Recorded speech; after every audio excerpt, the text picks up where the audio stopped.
3, 2, 1. Gene. Hello. Good to see you. Hello again. Yes, hello again. Yeah, we were just joking how you were the very first podcast we ever did. Yeah, and I'd like to acknowledge, just how you wrote me into that, right? You said, hey, I got this great podcast, and We have will thousands of will you viewers. come on it? Yeah, I mean, we're kind of like a Joe Rogan type of thing, a little bit bigger, and I come on, I find out it's AUXcast 1. AUXcast 1. But now... 2 years ago. 2.5 years. Is it that long? Yeah. I mean, I think that, now that clearly it was very successful, solely due to me. Uh-huh. So, I'd like to take all the credit. Yeah, So, yeah. Here we are again. Here we are again. We had a huge lull because a lot of folks didn't want to come in and do face to face, which I understand. Hopefully, this is I heard the other day the beginning to the end of COVID. Oh, when you said beginning to the end, I thought, whoa, this is scary. Yeah. No, I think things are looking up. It'd be nice to kind of get back to more normalcy this year for sure. Yeah. I think everybody's ready for that after a solid year. I can't believe it's been a year of this. So yeah, good times. So you guys had a big summer. We in did. 2020. We did. Can you kind of tell us a little bit about what happened to Depth? Yeah, absolutely. So in July of 2020, Depth Security was acquired by All Covered, which is a division of Konica Minolta USA. Kind of an interesting thing. They always joke, people would tell me that great businesses are bought, they're not sold. And that's kind of what happened to us. But a very strategic acquisition, very, very happy looking back now at 8 months, whatever it's been. That kind of happened July, and since then, not a lot's changed at Depth besides a lot of growth. My responsibilities have changed a little bit too, which we can talk about, but no, very, very pleased so far with how things have been. And Konica Minolta's a giant company, right? Yeah, I saw $1 trillion in revenue they do. Well, that's 1 trillion. It's actually, I forgot the exact number in yen, right? So it's about 9 point. I think it's all approaching 10 billion, something like that. Okay, so 9 something that's a billion. little different. Yeah, 1 trillion. That'd be fun. But yeah, they're a Japanese company. Largely known. I remember the Minolta side. They used to make cameras, right? So my family actually had a Minolta camera, right? They're kind of out of that camera business, but Konica Minolta, big in print, right? But also kind of big in IT, and All Covered, the division that we're a part of, is really managed services, right? Managed security services as well as IT services in the United States, and they've been around, grown through a lot of acquisitions. I think we're in the 40s or something acquisition-wise for the company. So, very mature company, large client base.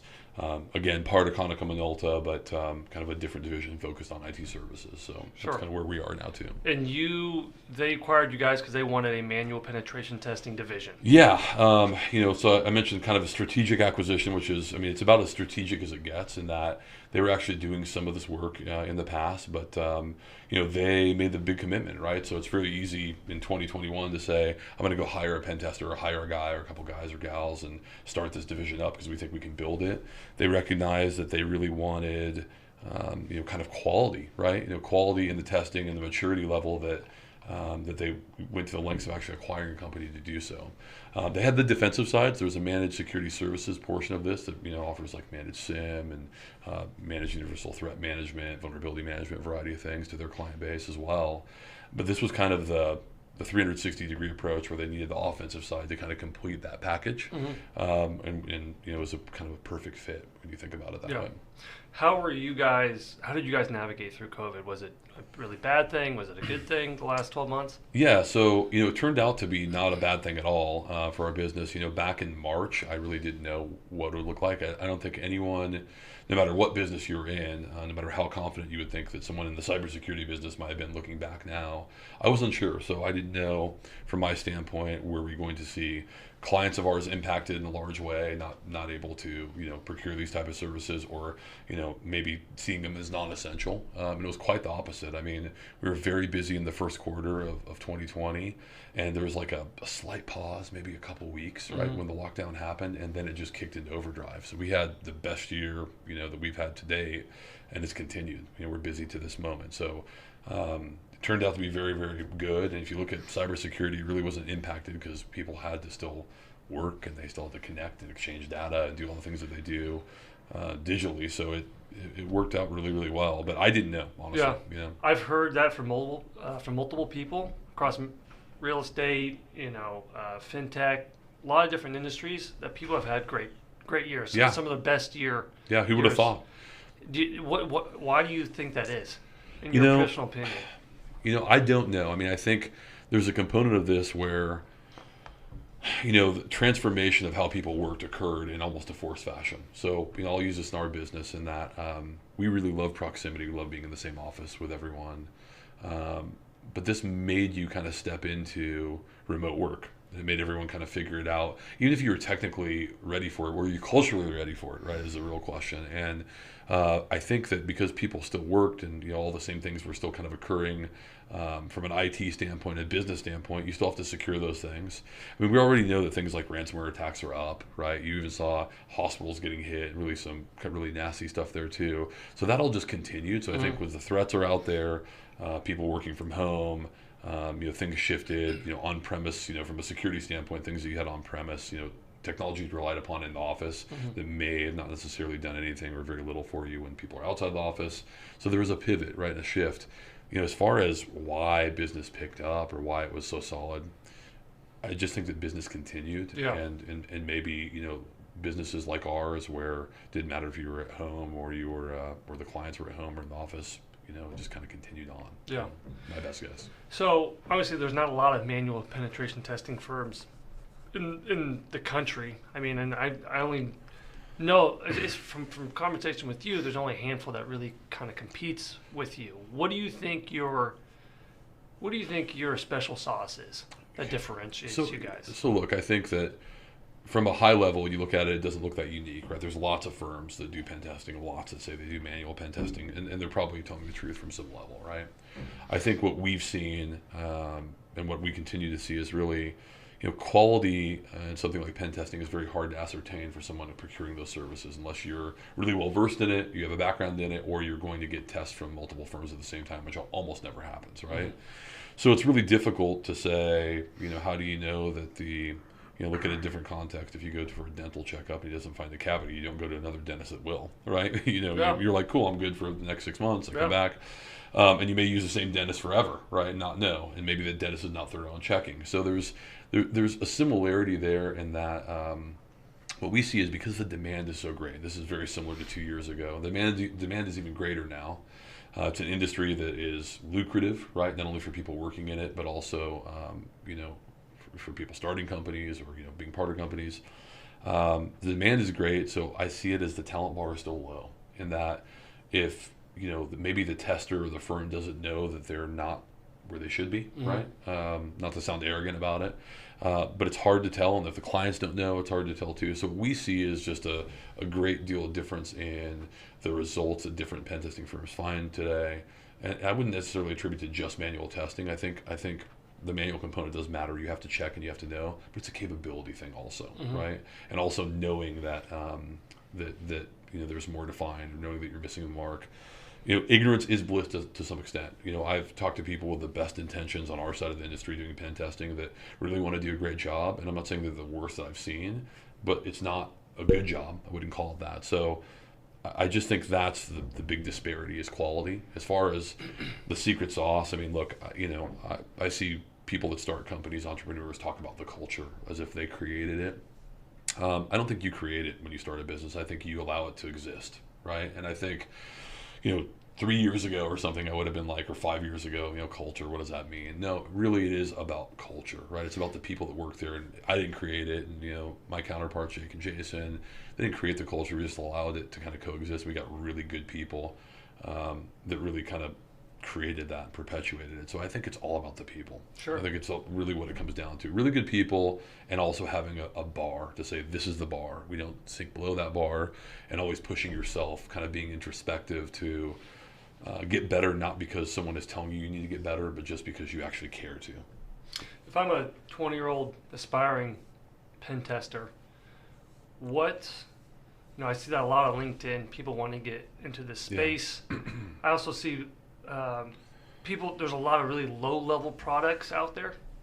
I don't think people are being realistic enough on what it takes to be a really good pen tester. Yeah. What advice do you have? That's a tough one, right? I think, look, nowadays the good news is there's so many great resources out there that are available that just were not available 10 years ago. And so what you have to be careful about is not just going through I'm just going to go get certifications and I'm just going to go through Hack the Box or something else and feel good about it.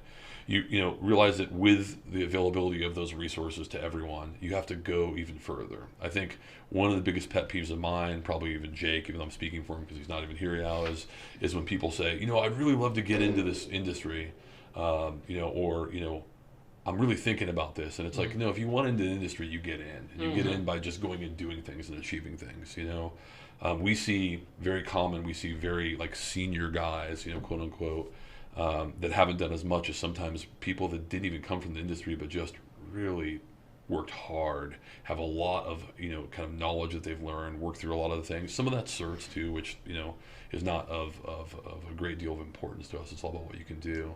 But I think the key is you have to be willing to do more than the next person that you're up against. And there's a ton of resources there, and don't think that you can just go do one thing and just instantly you're good to go. It's not just a get enough info to get a job in the industry. That's a great start. Is do as much as you possibly can, and there's a lot you can do now. Whereas 10 years ago, there wasn't a lot you could do besides get a job. And you think all that is self-study online? That's tough. So yes, I think. How do you build your portfolio of work? So great example. So right now, I think that whether you're going to a formal college, right, for a cybersecurity degree, or you're going for comp sci, which we love to see, or anything else, I think you need to know the fundamentals. But look, there are bug bounties out there, right? There are companies that allow you to find bugs and disclose on them responsibly, right? So one of the great things we love to see is when we see someone that has some certs that are relevant, right, in our industry to us, that we care about, let's say, has some relevant experience, can actually answer the questions, but also has some CVEs to their name, or they have some actual bug bounty experience with some success. Those are all really, really great things and great indicators to say, okay, this person has actually gone above and beyond just saying I know or I think I know. They've actually demonstrated that. So it's still very much a show me what you can do world, right? And I think that's a key. And there's a talent gap in this industry still. It's massive. It's still growing. And I think the key is there's a talent gap. There's not a people gap. They'll say there's a people gap, but talented people are the key. There's always people, but it's talented people. And that's the hardest thing to find.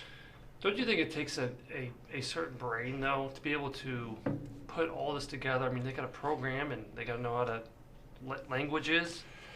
Look, I think all different types of people fit into the spectrum from a pen testing standpoint. So you may have someone from a development background that may be more suited to applications. We've seen them pivot, do really good in networks as well, or vice versa. Certainly, the general rule of thumb is that someone that is good at a lot of things that are IT related, right, that understands the breadth of these things, right, and the depth of them, no pun intended, is going to be a great transition to the security side. Alternatively, we've seen people with very little IT experience that come from maybe, use an example of one of our previous testers, came from a development background, right, went through school, did all these things, came in and just really grew very, very quickly, and became just a baller, right? Just a fantastic, tester, and he's a good friend of ours still. We kind of moved on to greener pastures, but ultimately, it takes all different kinds, and people will surprise you. I've seen people from dev backgrounds, people with less experience, with more experience. It's hard to know. Certainly, some solid IT fundamentals, networking, development, administration help. Yeah, those are big deals. Lastly, what's next couple of years look like for Depth? Yeah, so I mean we're scaling, right? So we're able to grow the team in a way that a substantial way. We doubled the size of our team in the last 8 months, right? And we're continuing to grow. So the scale, that the acquisition brings to us in terms of not just our ability to scale, but a client base, a captive client base we can do work with. My responsibilities now are actually on the defensive side as well as the offensive side, right? Which is the depth side too. So that's exciting to be able to build better defenses for our clients with that offensive knowledge. So for us, it's really growth and learning how to manage a team that is inherently more remote, right, than we did before. Those are the challenges, but we're very, very excited about the future and hope to bring what we can do to more clients. That's what it comes about. Awesome, man. Yeah. Well, that's it. Thank you. Easy enough. Yeah, thanks for your time again, and we'll do it again in another couple of years. Let's do it. Thanks, Jay. Awesome. Cool.